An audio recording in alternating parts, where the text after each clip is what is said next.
విశ్వసనీయ వార్తలకై స్టార్ జే మనం న్యూస్.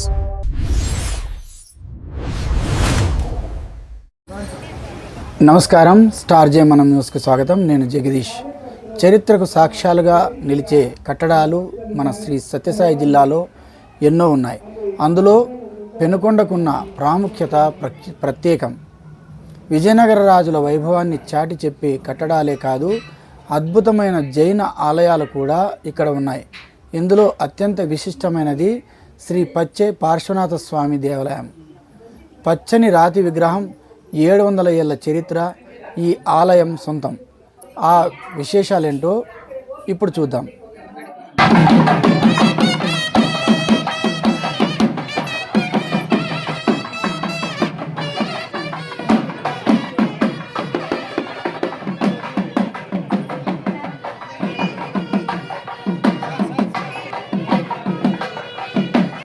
ఒకప్పుడు విజయనగర సామ్రాజ్యానికి రెండో రాజధానిగా పెనుకొండ ఉంది. ఆ ఘన చరిత్రలో భాగమే ఈ పచ్చే పార్శ్వనాథ స్వామి జైన ఆలయం. క్రీస్తు శకం 1359లో అంటే సుమారు 14వ శతాబ్దంలో విజయనగర రాజుల కాలంలో ఈ ఆలయాన్ని నిర్మించారు. ఆ రోజుల్లో పెనుకొండ జైనులకు ఒక గొప్ప విద్యా స్థానంగా అంటే విద్యా కేంద్రంగా విలసిల్లింది. దక్షిణ భారతదేశంలో ఉన్న 4 ప్రధాన జైన మఠాలలో పెనుకొండ కూడా ఒకటిగా ఉండేదంటే దీని ప్రాముఖ్యత అర్థం చేసుకోవచ్చు.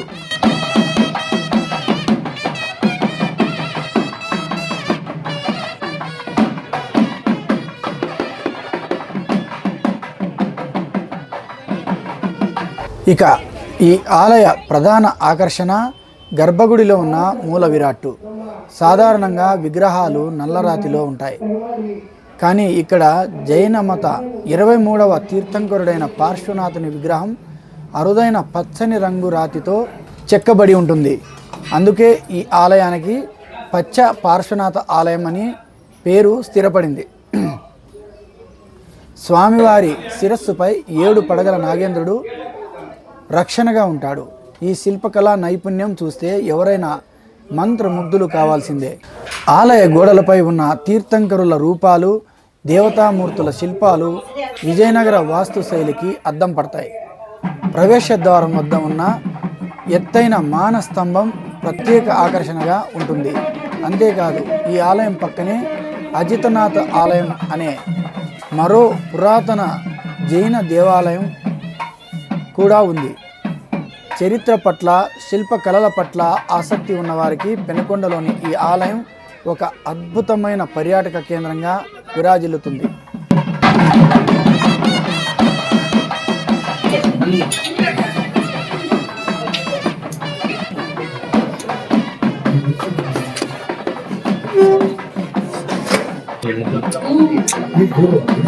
చూశారు కదా, కేవలం రాతి కట్టడం మాత్రమే కాదు, ఇది మన సంస్కృతికి, మత సామరస్యానికి ప్రతీకగా ఉంది.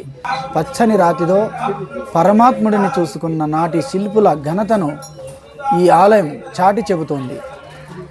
పెనుకొండకు వచ్చే పర్యాటకులు తప్పక సందర్శించాల్సిన ప్రదేశం ఈ పచ్చ పార్శ్వనాథ స్వామి ఆలయం. పెనుకొండలో వైభవంగా పార్శ్వనాథ స్వామి జన్మ కళ్యాణోత్సవం, జైన మత నామస్మరణతో మారుమోగిన పురవీధులు. 23వ జైన తీర్థంకరుడు, కలికాల కల్పతరువు అయిన శ్రీ పార్శ్వనాథ స్వామివారి జన్మదినోత్సవం. ఈ పవిత్రమైన రోజును జైనులు జన్మ కళ్యాణంగా అత్యంత భక్తి శ్రద్ధలతో జరుపుకుంటారు.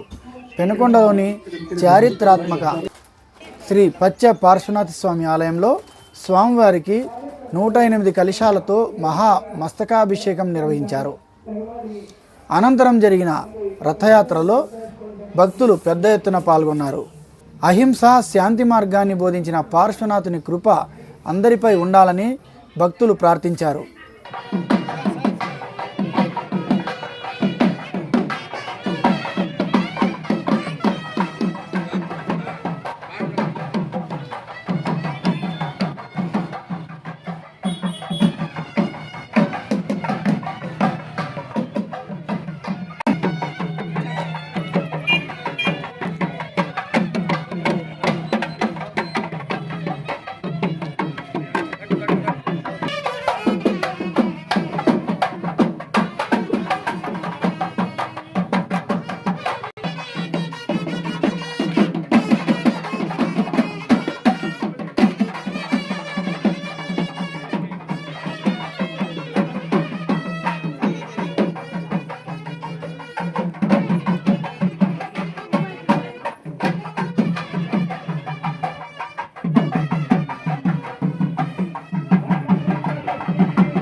ఎవరు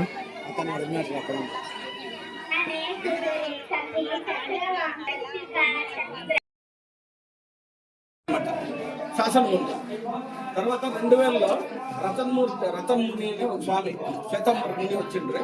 వాళ్ళు చెప్పేంత వరకు మాకు ఆ మూర్తి అంత ప్రాచీనం కూడా తెలియదు.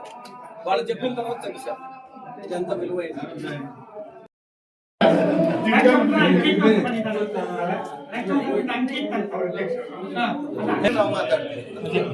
ಮಾತಾಡಬೇಡಿ ಹಿಸ್ಟ್ರಿಯಲ್ಲಿ ಪೆನುಗೊಂಡ ಕ್ಷೇತ್ರ ಹಂಪಿಯಲ್ಲಿ ಆಡಳಿತ ಮಾಡಬೇಕಾದ್ರೆ ತಾಳಿಕೋಟೆಯಲ್ಲಿ ಯುದ್ಧ ಆಗ್ತದೆ. ಯುದ್ಧ ಆದ ಮೇಲೆ ಅಲ್ಲಿ ಅವರು ಪತನ ಆಗ್ತದೆ, ಅವರ ರಾಜ್ಯ ಸಾಮ್ರಾಜ್ಯ. ಆಗ ಪೆನುಕೊಂಡೆಯಲ್ಲಿ ಇರ್ತಕ್ಕಂತಹ ಲಕ್ಷ್ಮೀಸೇನ ಭಟ್ಟಾರಕ ಸ್ವಾಮೀಜಿಯವರು ಅವ್ರಿಗೆ ಆಶ್ರಯ ಕೊಡ್ತಾರೆ, ರಾಜಾಶ್ರಯ ಕೊಡ್ತಾರೆ. ಆಗ ಅವರು ಇಲ್ಲಿ ಕೋಟೆ ಕಟ್ಟಿ ಸಾಮ್ರಾಜ್ಯದಲ್ಲಿ ಆಡಳಿತ ಮಾಡ್ತಾರೆ. ಕಾಲಕ್ರಮೇಣ ಹಂಪಿಯಿಂದ ಪೆನುಗೊಂಡೆ ಮೇಲೆ ಮತ್ತೆ ಅಟ್ಯಾಕ್ ಆಗ್ತದೆ. ಆ ಸಂದರ್ಭದಲ್ಲಿ ಇಲ್ಲಿದ್ದಂತಹ ಸ್ವಾಮಿಗಳು, ಇಲ್ಲಿದ್ದಂಥ ಏನು ಲಕ್ಷ್ಮೀಸೇನ ಭಟ್ಟಾರಕ ಸ್ವಾಮಿಗಳು, ಆ ಮಠನೂ ಕೈ ಬಿಟ್ಟು ಹೋಗ್ತದೆ. ಆಮೇಲೆ ಇಲ್ಲಿಂದ ಕರ್ನಾಟಕದಲ್ಲಿರುವ ಚಿಕ್ಕಮಗಳೂರು ನರಸಿಂಹರಾಜಪುರ ಅಂತ ಊರಿದೆ, ಅಲ್ಲಿ ಮಠ ಸ್ಥಾಪನೆ ಆಗ್ತದೆ. ಇಲ್ಲಿಂದ ಅವರು ಅಲ್ಲಿಗೆ ಹೊರಟು ಹೋಗ್ತಾರೆ, ಮಠ ಸ್ಥಾಪನೆ ಆಗ್ತದೆ. ಈ ಧರ್ಮದಲ್ಲಿ ಇವತ್ತಿಗೂ ಆ ಹೆಸರು ಶಾಸನದಲ್ಲಿ ಇಲ್ಲಿದೆ, ಲಕ್ಷ್ಮೀಸೇನ ಭಟ್ಟಾರಕ ಸ್ವಾಮಿಗಳು ಅಂಥೇಳಿ. ಅವ್ರದ್ದು ಗೋಡೆಯಲ್ಲಿ ಮೂರ್ತಿ ಇದೆ ಇಲ್ಲಿ.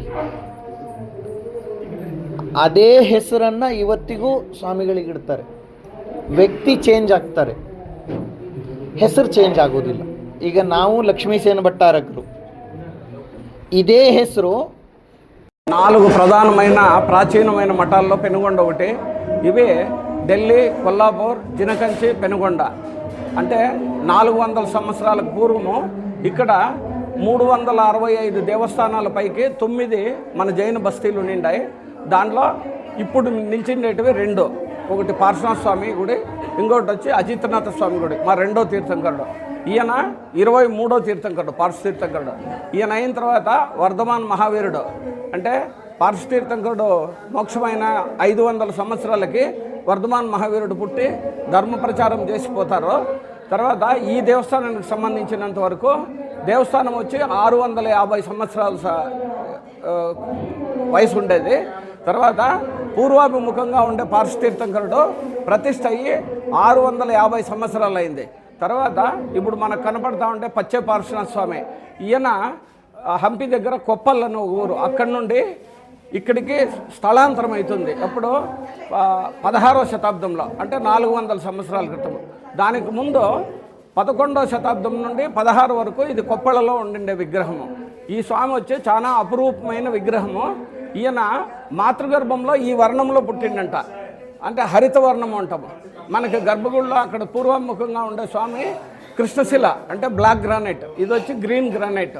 తర్వాత ఇది వచ్చి స్థలాంతరం అయిన తర్వాత ఈ స్వామిని ఇక్కడ ప్రతిష్ఠ చేసిన వాళ్ళ పూర్వీకులు ఆ కాలం నుండి వాళ్ళు పెనుగొండకు వచ్చే పద్ధతి పెట్టుకున్నారు.